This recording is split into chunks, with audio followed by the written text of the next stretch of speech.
정부에서 최근에 그 종합적으로 발표한 거예요. 초고령화 대응 방향이라고 관계부처 합동으로 나온 건데 이게 좀 볼만할 것 같아서 중요한 내용만 제가 추렸고 거기에 대해서 생각하는 걸 정리하는 식으로 말씀을 드리도록 하겠습니다.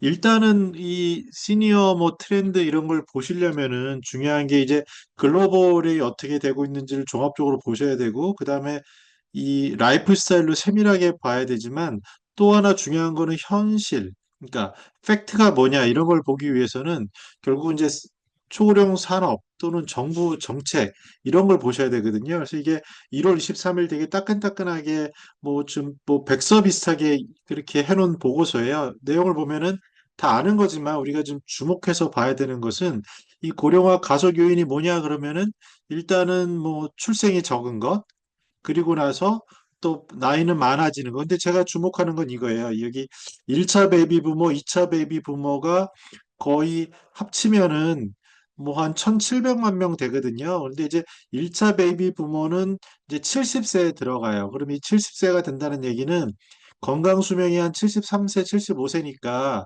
이 건강에 대해서 민감해지고 이분들이 이제 그 이전 세대랑 완전히 다른 것은 이분들은 이제 죽음을 체감하는 거예요. 그래서 죽음을 체감한다는 게 뭐냐면 자기가 자기의 문제로 받아들이는 거가 되는 거죠. 그래서 이제 뭐 주로 현실적으로 친구분들이 돌아가신다거나 그래서 이분들의 특성이 뭐냐면 이제 영성이라든지 그 전의 세대에서 생각하지 않는 거를 좀 생각하는 그런 경향이 있거든요. 베이비 부모가 중요한데 이제 이분들이 60세가 됐어요. 그래서 이거가 또 주는 의미는 60세가 되면 이제 경력이 단절이 되는데 이미 50세 초반부터 그러지만 현실적으로 뭐 현실은 비정규직의 최저시급이라는 게 아주 명확한 팩트로 바뀌었거든요. 할 수 있는 게 뭐가 없어요. 그래서 근데 이 사람들이 몰려들었다. 근데 1차 베이비 부모랑 2차 베이비 부모가 그 이후 세대랑 다른 것은 이분들은 전하고는 좀 완전히 다른 삶의 패턴을 가지고 있어요. 그러니까 뭐 현금 흐름도 그렇고 건강도 그렇고 그래서 새로운 가능성으로 보이는 그 시기가 있다라는 거에 굉장히 주목해야 되고 그 다음으로 봐야 되는 것은 이제 노인들 인구 중에서 75세 이상 인구 비중이 계속 올라갈 거다. 이 얘기는 뭐냐면 건강 수명이 지나서 돌봄에 대한 부담이 굉장히 커지겠구나.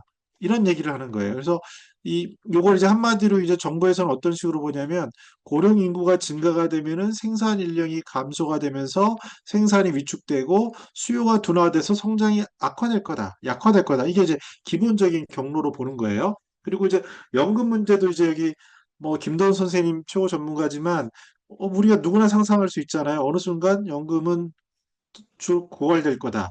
그럼 이걸 고갈되지 않으려면 어떻게 해야 될까? 그리고 이제 특히 뭐 공적연금 같은 경우도 보면은 이제는 지출이 더 늘어나는 건 너무 자명하다. 우리가 아직까지는 수입이 더 많지만 이거는 뭐 우리가 그냥 그 예측할 수 있는 거죠. 그러면 정부에서는 어떤 대응을 할 거냐인데 또 하나 우리가 주의 깊게 봐야 되는 것은 고령인구 비율이라는 데이터예요. 여성분인 경우에 이미 65세 이상이 47%예요.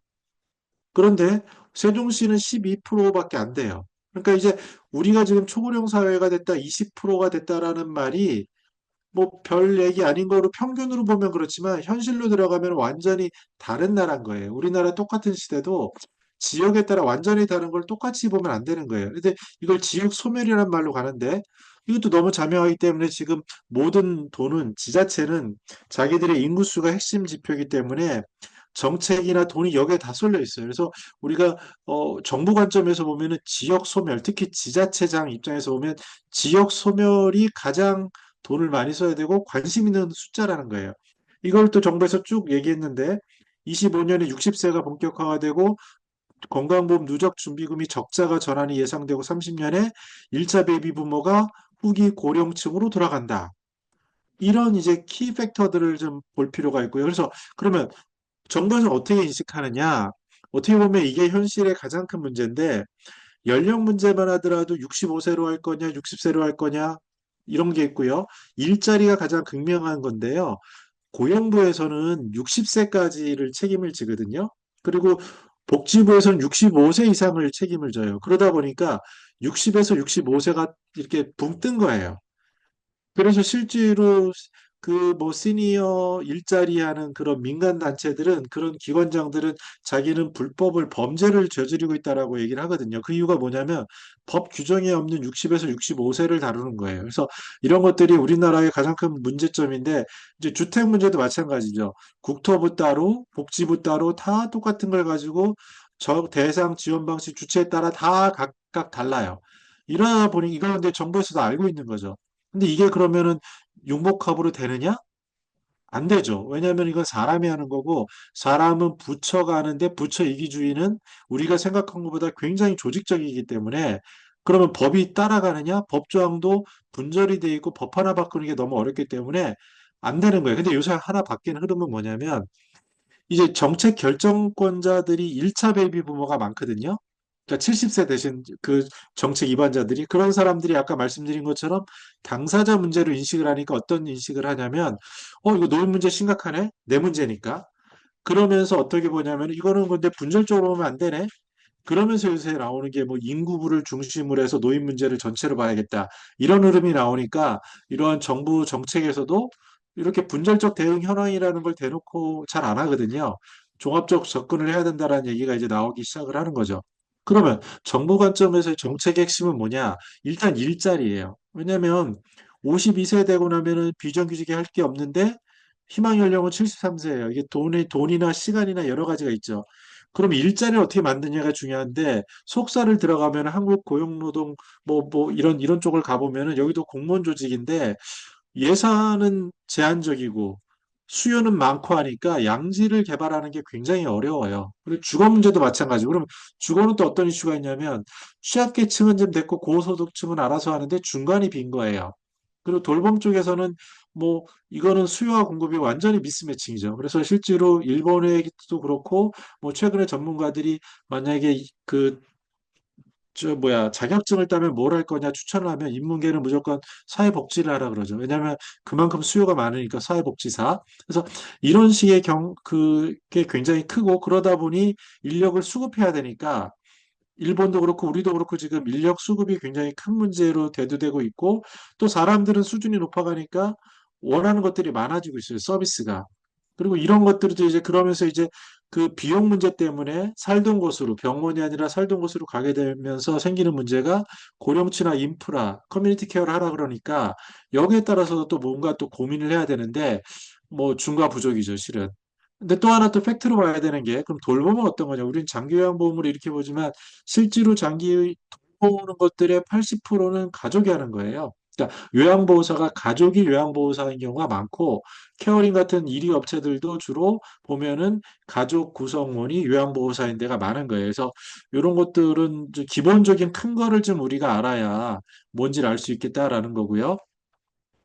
여러 나라들 중에서 저는 독일 걸 하나 가져왔는데 여기 특히 이제 돌봄 인력에 관련된 거예요. 여기서는 고학력 간호 인력 대상 도고 간호 교육 프로그램을 하고 왜냐면 이건 랭귀지 문제니까 그리고 숙련 노동자한테 비자를 연장하고 이런 일들이 이제 우리가 생길 건데 우리는 경쟁을 하기 때문에 어 아무래도 일본이나 이런 데보다는 선호도가 좀 떨어질 수가 있죠. 그래서 이 문제 어떻게 그 할 거냐라는 것도 좀 중요한 문제 같고요. 연금에 있어서도 너무나 당연한 건데 보험료율은 어떻게 그 돈은 더 많이 걷고 주는 거는 적게 주고 수급은 더 늦게 주고 이거는 어쩔 수 없는 거거든요. 그래서 이런 것들을 우리가 어떻게 해결해 갈 거냐. 그래서 생기는 문제가 그러면은 저소득층에게 어떻게 집중을 할 거냐라는 것들이 우리가 그냥 눈만 감고 있는 거지 현실에 그냥 부딪힌 그냥 무조건 닥칠 미래가 되는 거죠. 그래서 정부에서는 핵심 방향 키워드를 어떻게 잡았냐면 첫 번째 계속 일자리 일을 할 수 있게. 두 번째, 지역사회에서 살 수 있게. 세 번째는 뭐 기술을 얘기하지만 현실적으로는 지원하는 금액이 거의 미미해요. 그것도 포인트가 주로 부양비를 절감하기 위한 이런 거로 가고 있어서 뭐 외국에서 얘기하는 지금 피지컬 AI, 그러니까 로봇 이런 거랑은 좀 굉장한 거리가 있다라고 볼 수 있죠. 그래서 또 하나 보는 게 그러면 사람들의 문제는 결국은 인식의 변화가 중요하다라는 것도 이제 맥을 잘 잡았는데 그래서 이제 부양의 대상자가 아니라 능동적인 대상자다. 특히 베이비 부모들은 그렇다. 그리고 연령 차별적이 아니라 통합적으로 봐야 된다.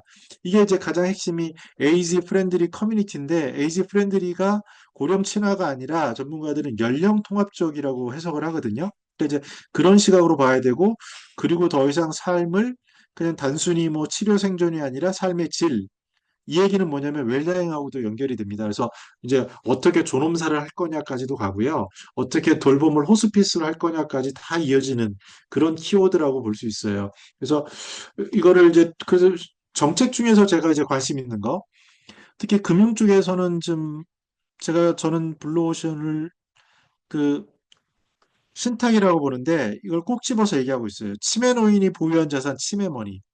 그리고 1인 가구. 이게 어마무시하거든요. 그럼 치매 걸렸을 때 걸리는 게 뭐냐면은 내가 치매인데 돌봄을 어떻게 하지?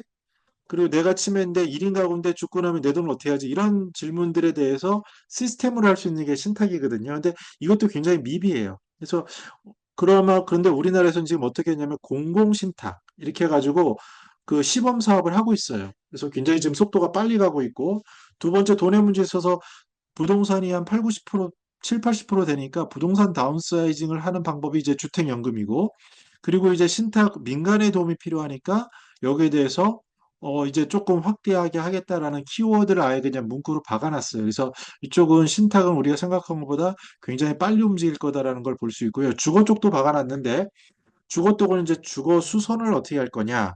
핵심은 이거예요. 민간 사업자가 어떻게 참여하게 할 거냐. 왜냐하면 시설 같은 것은 정부의 저원으로 하기에는 너무 중과부족이거든요. 그래서 그런 경우에는 민간이 참여하게 해야 되는데 그러면 기준이 이런 거죠.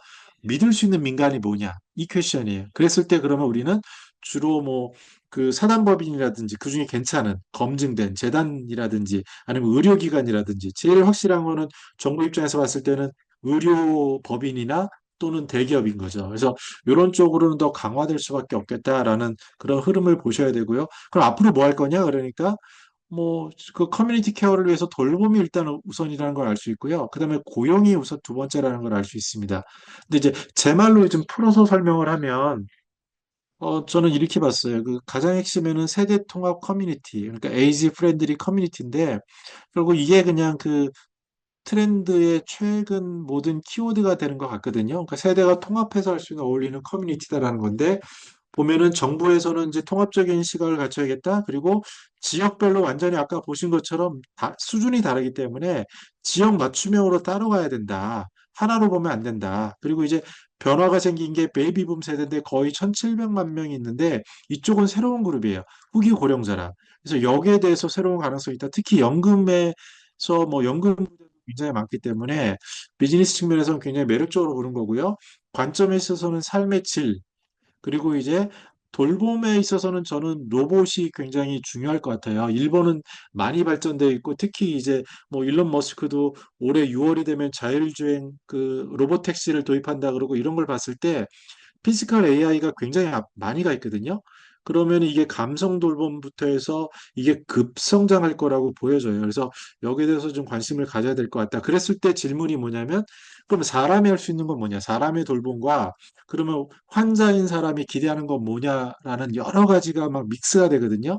예를 들어서 부모 사랑 효돌이라는 반려 인형만 가지고도 환자들은 여기에 대해서 애착을 굉장히 가져요. 왜냐하면 자기 얘기를 들어주고 소통하는 게 되니까. 근데 이거보다 훨씬 어드밴스된 피지컬 AI가 나왔을 때 이게 어디까지 도와줄 거냐에 대해서 우리는 지금 고민해야 되고 일본은 굉장히 앞서 있고 중국도 노력하고 있고 우리나라만 약간 많이 뒤처진 느낌이 있는데 그거가 좀 중요할 것 같고 두 번째로는 저는 금융의 질 관심이 있으니까 말씀드린 치매먼이나 신탁 이런 거에 대해서는 아마 뭐 지금 시범 사업을 공공신탁을 하고 있기 때문에 우리가 생각한 것보다 훨씬 빨리 이런 재무적인 솔루션이 나올 것이다라고 기대해 보고 있습니다. 네, 이상으로 발표 마치겠습니다.